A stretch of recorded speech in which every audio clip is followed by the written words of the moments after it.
2222 cartes. C'est la taille du plus gros deck de l'histoire de Yu-Gi-Oh! En 2007, au championnat d'Allemagne, deux mecs débarquent en costard avec un pont. Le hall entier les regarde tranquillement aller s'inscrire. Parce qu'ils ont le droit. En inspectant les règles officielles de Yu-Gi-Oh!, Mike Pochke et Mike Shive se rendent compte qu'il n'existe aucune limite à la taille de ton deck. Tant qu'il contient au minimum 40 cartes, tu peux l'amener à un tournoi. Et c'est ce qu'ils ont fait. C'est la naissance de Mission Impossible. Jeu de mots sur Mission, qui veut dire mélanger en allemand, car le deck est rempli de cartes avec des effets qui te demandent de mélanger ton deck. Quand ce dernier fait 1,20 m de haut, c'est un enfer. Presque 120 pages de decklist, les organisateurs hallucinent. Normalement, comme toutes les autres, elle aurait dû être inspectée pour s'assurer que tout est en ordre, mais le travail est colossal. Finalement, le premier duel commence. Mike invoque Gadget vert, qui te permet d'ajouter un Gadget rouge à ta main. Et du coup, il se met à trifouiller son deck.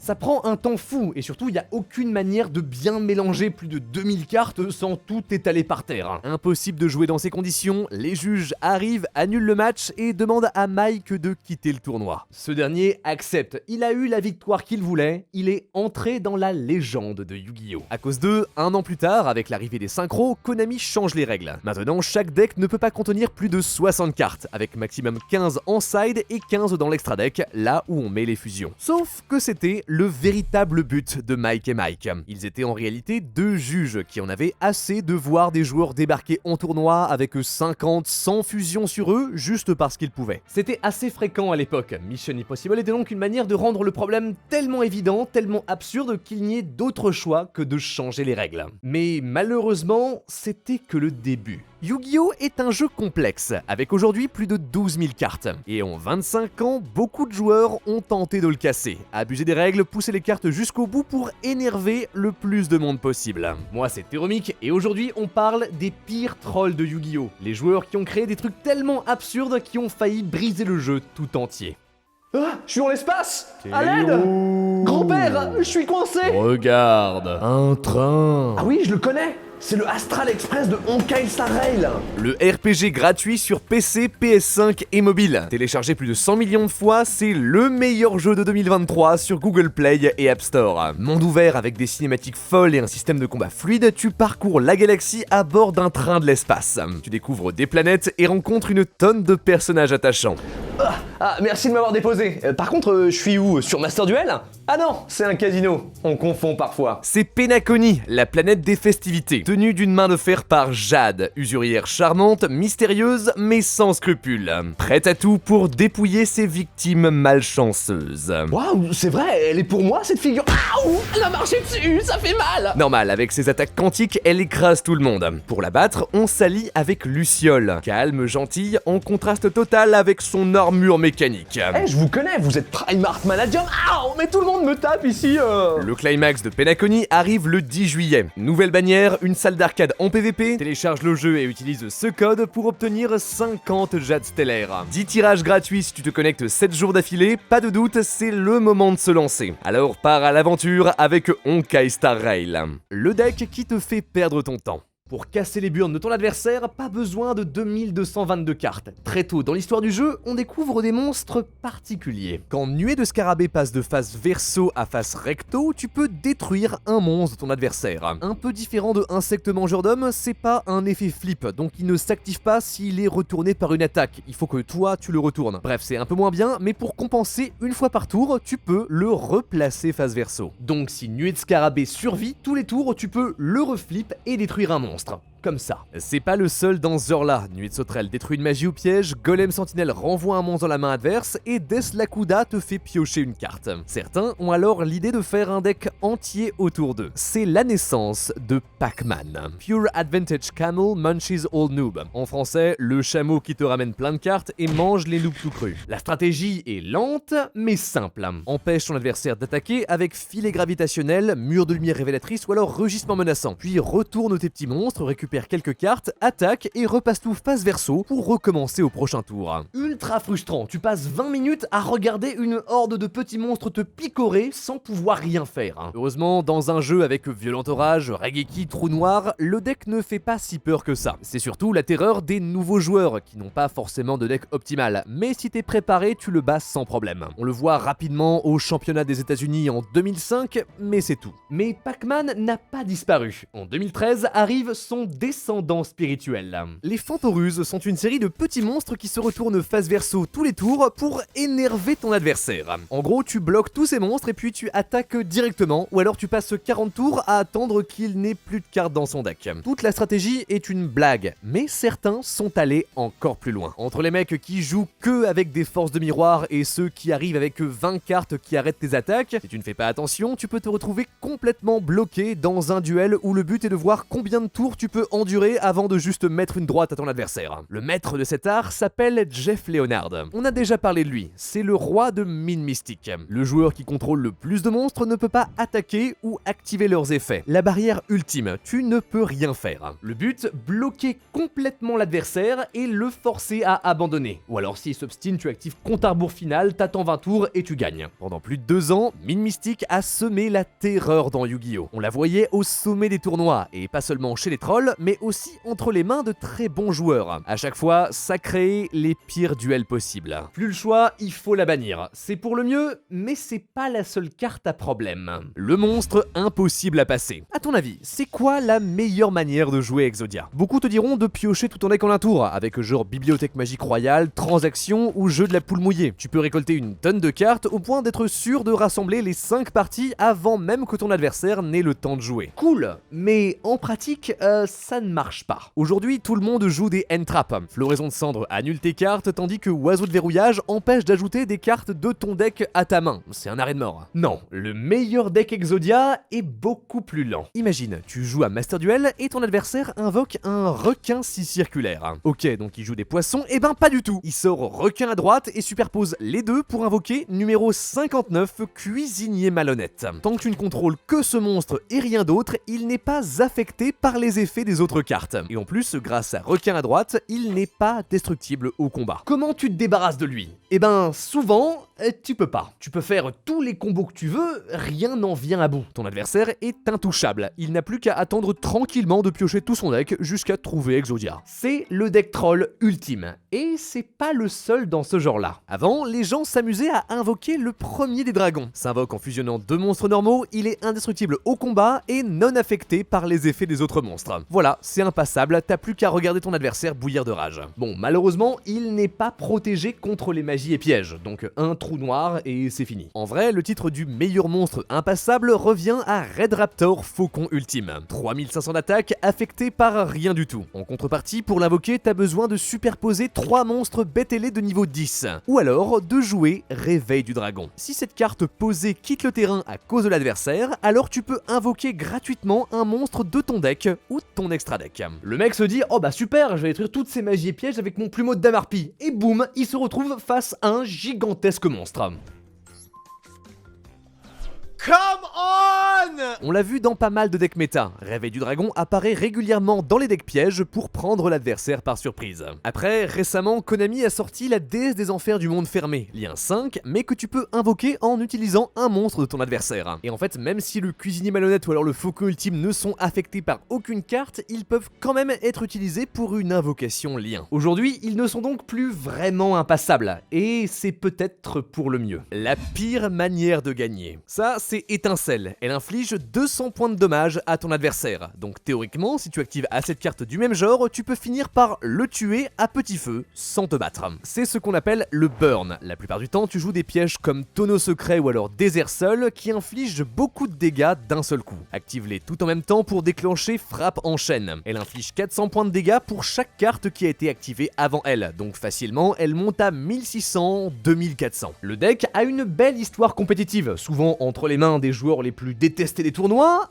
Mais y a pire. Quand tu lis carte cadeau, tu penses à une blague. Donner 3000 points de vie à ton adversaire, quel intérêt? Puis tu découvres Infirmière Réficule, ange déchu. Tant qu'elle est sur le terrain, tous les effets qui font gagner de la vie font maintenant des dégâts. C'est la base de ce qu'on appelle le Nurse Burn. Remplis ton deck avec des cartes cadeaux, chemin de la destinée, Trahi et devine, qui soignent normalement ton adversaire, mais là qui lui inflige une tonne de dommages. Ça a vraiment cette énergie de arrête de taper toi-même, qui a une douleur bien spéciale. Parce que perdre, ça va, mais perdre d'une manière débile, c'est toujours humiliant. Tu te rappelles sûrement encore de Morphojar. Quand elle passe face recto, chaque joueur défausse sa main et pioche 5 cartes. Avec elle, Cyberjar détruit tous les monstres sur le terrain, tandis que Fiberjar renvoie toutes les cartes dans les mains, terrain et cimetière de chaque joueur dans le deck. Un full reset. Quand ton adversaire retourne une jarre, tu sais que t'es pas là pour t'amuser. Certains se sont même rendus compte qu'on pouvait les utiliser pour vider ton deck tout entier en un seul tour. Tu flippes Morphojar et tu le repasses face verso avec un livre de la lune avant de le remettre face recto grâce à un livre de taillou. Puis tu recommences. À chaque fois ton adversaire perd 5 cartes, rapidement il a pioché tout son deck, c'est fini. En GOAT format, Yu-Gi-Oh! Comme en 2005, c'est incroyable. La seule raison pour laquelle ça ne brise pas le jeu, c'est que les gens acceptent mutuellement de ne pas le jouer. On est à ce point-là. Du coup, on ne le voit plus qu'entre les mains des dissidents, des trolls qui aiment casser des noobs. Aujourd'hui, heureusement, ça ne marche plus, parce qu'en fait, piocher tout ton deck, ça veut dire aussi piocher toutes tes end-traps, et donc tu peux arrêter l'adversaire sans problème. On préfère jouer Runic, un tas de magie rapide avec des effets du genre annule un effet de monstre, détruit une magie, puis bannit entre 1 et 4 cartes du dessus du deck de l'adversaire. Au bout de quelques tours, il a perdu la moitié de ses cartes, donc une bonne partie de ses combos ne marche plus. Genre, imagine rouler avec une moitié de voiture, c'est débile, ça marche pas. En plus, les petites fusions te protègent et ton terrain recycle tes magies pour te faire piocher encore plus de cartes. Ça fait vraiment peur. Sur Master Duel, Runic est partout. On a été obligé de limiter quasiment toutes ces bonnes cartes. Et même comme ça, c'est un des pires decks que tu peux rencontrer. Le deck qui t'empêche de jouer. Au tout début de Yu-Gi-Oh, quand on jouait encore des monstres sans effet, tout le monde était terrorisé par un deck, Yatalok. Le but, activer l'effet du dragon empereur du chaos. Paye 1000 points de vie, envoie toutes les cartes sur le terrain et dans les mains de chaque joueur au cimetière. Ensuite, t'as plus qu'à invoquer Yatagarasu. Juste 200 d'attaque, mais s'il inflige des dommages à l'adversaire, tu passes sa prochaine draw phase. Incapable de piocher, ton adversaire n'a plus de cartes pour jouer. Il te regarde le picorer en boucle. Horrible. Pour ne pas briser le jeu à jamais, on est obligé d'interdire le deck. C'est la toute première banlist de Yu-Gi-Oh! Qui enchaîne Yatagarasu et Dragon Empereur du Chaos. Ils y sont restés pendant plus de 20 ans. Malheureusement, leur héritage a survécu, et les joueurs se sont rendus compte que la meilleure manière de gagner, c'est d'empêcher l'adversaire de jouer. Certaines cartes te le permettent. Si tu gagnes un lancer de pièces, Force Arcane 21 le monde, saute le tour de ton adversaire. Voilà, c'est à toi, puis c'est encore à toi. Tu peux attaquer et le tuer. Même chose avec tel chevalier Ptolémaeus. S'il a 7 matériels attachés à lui, alors tu peux priver l'adversaire de son tour. On a découvert un combo pour y arriver à partir de seulement 2 cartes. Un peu trop fragile pour la compétition, mais en casual, il a fait pleurer des larmes de sang à beaucoup de joueurs. Si tu fais pas gaffe, tu peux également te retrouver face à un joueur Ojama. Alors je sais pas, tout le monde a l'air d'adorer ces petits monstres de Yu-Gi-Oh! GX, alors que leur stratégie, elle est horrible. Quand Roi Ojama arrive sur le terrain, il bloque 3 zones de l'adversaire. Tant qu'il est là, aucun monstre ne peut être invoqué dedans. Couple ça avec un chevalier Ojama ou un éboulement qui en bloque 2 et t'es coincé. Toutes tes zones sont prises, tu ne peux pas invoquer de monstre. Dans Duel Links, c'était encore pire. T'as que 3 zones, donc Roi Ojama tout seul suffit à te bloquer. Si t'as pas de manière de t'en débarrasser, c'est fini. C'est sur cette mécanique que s'est basé Kashtira. Sorti en 2022, cette série de monstres de niveau 7 se joue en bannissant des cartes face verso. À chaque fois que ça arrive, leur boss, Shangri-La, cible une zone et elle ne peut plus être utilisée. Si tu bannis assez de cartes, tu finis par complètement bloquer l'adversaire. Au sommet de sa puissance, on pouvait faire l'effet de Shangri-La 9 fois avant que l'adversaire ne puisse activer une seule carte. Regarde-moi ce terrain, mais comment est-ce que je joue en fait? C'est le souci avec les decks trolls. Quand c'était Ojama qui faisait ces choses dans son coin, c'était drôle. Mais quand d'un coup c'est le meilleur deck de l'époque qui utilise cette mécanique, c'est juste douloureux. De bien des manières, ça ressemble à un FTK, First Turn Kill, un deck pensé pour gagner sans laisser l'adversaire jouer. Que ça soit en lui infligeant 8000 dégâts dès le premier tour ou en assemblant les 5 parties d'Exodia. Dans l'histoire de Yu-Gi-Oh! On en a trouvé plein. Dès que l'un d'entre eux arrive à percer en tournoi, Konami appuie sur le gros bouton rouge et l'interdit. Mais il y en a un qui a réussi à survivre. It's so... Dude. This is actually fucking insane. En avril 2020, Distant Coder, youtubeur et juge sur le simulateur en ligne Dueling Book, est appelé pour une question de règles. Il tombe sur ceci. Il n'y a pas de manière d'expliquer ça simplement, alors accrochez-vous. Sur son terrain, le joueur du bas contrôle un Purgatorio l'invoqué boosté de 300. Il est donc à 2600 d'attaque. Avec ça, il a un Shogun de combat des 6 samouraïs boosté à 2700. Ce Shogun est équipé d'une lame phénix qui devrait lui rajouter 300 points d'attaque. Problème, tant que la carte pole position est sur le terrain, le monstre avec le plus d'attaque n'est pas affecté par les effets de magie. On a donc un Purgatorio à 2600 et un Shogun à 2007. Sauf que Purgatorio gagne 200 d'attaque pour chaque carte que l'adversaire contrôle. Donc, quand l'adversaire active une carte, Purgatorio passe à 2800. Il devient alors le monstre avec le plus d'attaque. Pole position n'affecte plus le Shogun qui reçoit le boost 300 de la lame phénix, il passe donc à 3000. Du coup, c'est à nouveau lui le monstre avec le plus d'attaque. Il est donc plus affecté par les magies et retombe à 2700. Mais il repasse en dessous de Purgatorio, donc la lame phénix le rebooste. Il remonte à 3000, redescend à 2700, remonte, redescend, remonte, redescend, remonte. J'ai plus d'air. C'est une boucle infinie, incontrôlable. Dans Yu-Gi-Oh, t'as pas le droit de faire ça. Les règles le disent clairement. Un joueur ne peut pas effectuer une action qui déclenche une boucle infinie incontrôlable. Puisque là, l'action, c'est de mettre une carte sur le terrain, ton adversaire ne peut pas activer de carte. Voilà, c'est QFD. What is happening? What the fuck, dude? C'est débile, ça n'a aucun sens. Mais ce mec l'a fait. Il a passé 20 minutes à concocter le combo le plus compliqué du monde juste pour casser les couilles. C'est lui, le plus grand troll de Yu-Gi-Oh, c'est lui. Y a pas de compétition. Et lui aussi, il est entré dans la légende. Un an plus tard, Konami change les règles. Maintenant, si quelqu'un démarre une boucle infinie incontrôlable, un juge arrive. Il détermine quelle carte pose problème et l'envoie au cimetière. C'est presque un aveu de défaite. Y a pas de solution in-game. C'est dans cette situation, appelle la police. Mais bon, au moins maintenant ça n'arrivera plus jamais, pas comme le deck qui se tue tout seul. En 2022, à peine quelques mois après sa sortie, Master Duel annonce le Festival Xyz. Un événement spécial avec une banlist sur mesure qui te force à ne jouer que des Xyz. Très fun, une belle manière de revitaliser le jeu. Allez, c'est parti, mais attends, qu'est-ce qui se passe ?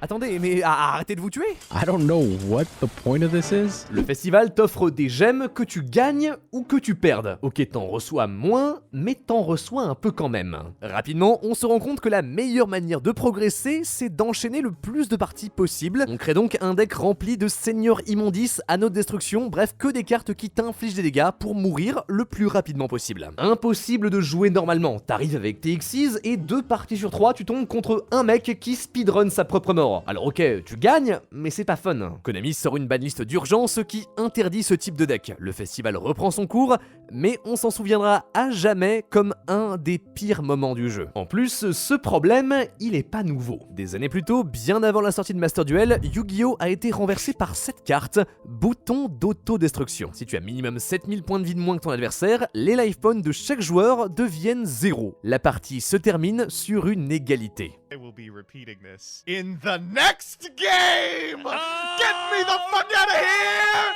Get me out!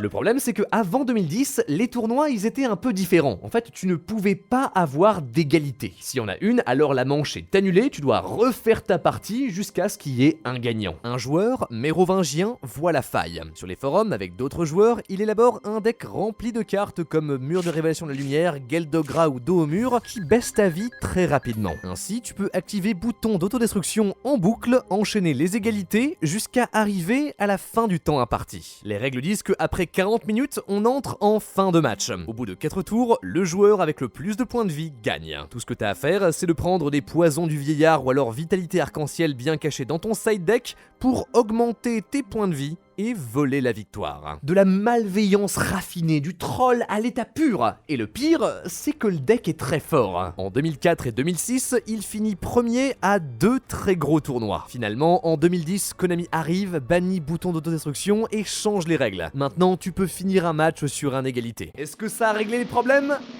Pas du tout. En 2018, on change encore les règles sur le temps des matchs. Maintenant, quand on arrive au bout des 40 minutes réglementaires, on passe en mort subite. On termine la phase en cours, donc main phase, battle phase, et le joueur avec le plus de points de vie remporte la manche. En théorie, c'est bien, grâce à ça, les tournois vont beaucoup plus vite. Plus besoin d'attendre entre chaque round parce que deux mecs n'ont pas terminé leur match. Mais cette mort subite est aussi une gigantesque source de stress et de frustration pour les joueurs. Les points de vie ne sont pas représentatifs de l'état d'une partie. Tu peux avoir 200 life points, mais pourtant être sur le point d'écraser ton adversaire. Gagner au time, comme on dit, n'est pas satisfaisant. Ça crée plein de frustration dans les tournois et c'est jamais agréable. Surtout, tout le monde en abuse. Cowboy Gagaga, diapason rouge. Aujourd'hui, n'importe quel deck a une carte qui sert à manipuler tes points de vie pour passer au-dessus de ceux de l'adversaire juste avant la fin du temps. Certains n'hésitent pas à en faire une stratégie, genre prendre bien leur temps et oh bah c'est dommage, il y a plus de temps, oh bah j'ai plus de points de victoire, j'ai gagné. C'est un des plus gros problèmes du Yu-Gi-Oh moderne et une barrière pour ceux qui veulent se lancer dans le compétitif. C'est aussi le signe que Yu-Gi-Oh est en constante évolution. Le jeu, c'est pas seulement les cartes, c'est aussi nous et ce qu'on fait avec. Peut-être qu'un jour ça changera. En attendant, je ne peux que vous recommander de rester fair play, parce que les trolls, c'est fun, jusqu'à ce qu'on en rencontre un en vrai. Et sur ce, c'était Théromique, merci de m'avoir regardé jusqu'au bout, abonnez-vous, partagez la vidéo, ça fait plaisir, dites-moi en commentaire ce que vous voulez pour les vidéos suivantes, et croyez en l'âme des cartes, à la prochaine. Encore merci à Honkai Star Rail de sponsoriser cette vidéo. Télécharge le jeu avec le lien en description pour recevoir une tonne de récompenses. Par contre, je suis toujours coincé ici, moi. Hein. Eh oh, y a quelqu'un?